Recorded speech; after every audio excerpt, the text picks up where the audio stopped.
March 2nd, 1836, Texas declared its independence from Mexico.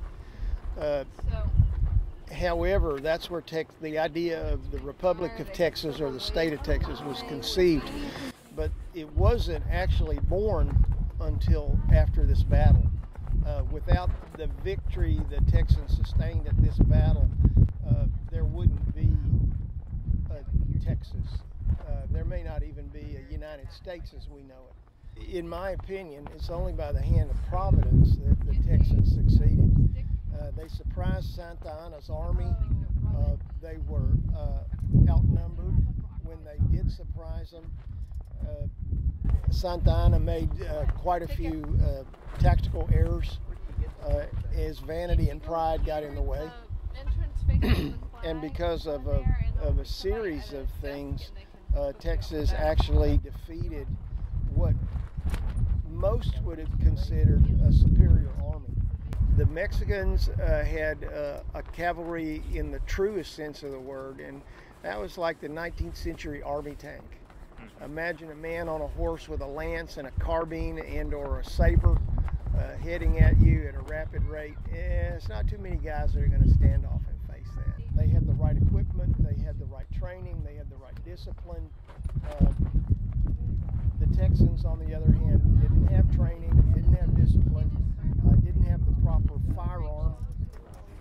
And as a result, if they had had the classic lineup, linear tactics, Napoleon-style battle that everybody anticipated, they probably got whipped. And the thing that's interesting is that the Texans were a voluntary army, whereas the Mexicans, at least the rank and file, were not. A lot of those were pressed into service. So they didn't have a real heavy investment in what was going on here, aside from the fact that if they didn't obey orders, they'd be severely punished. The Texans surprised them, and as a result, it was a rout.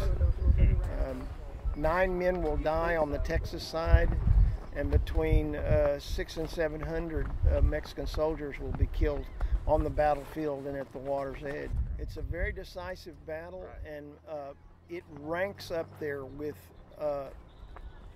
some of the most important battles that have ever been fought in North America. I would say it's on par with Gettysburg or Yorktown, or maybe even some of the other national park sites such as Valley Forge. It's that important to not only the history of Texas, but also to the history of the United States and also the world.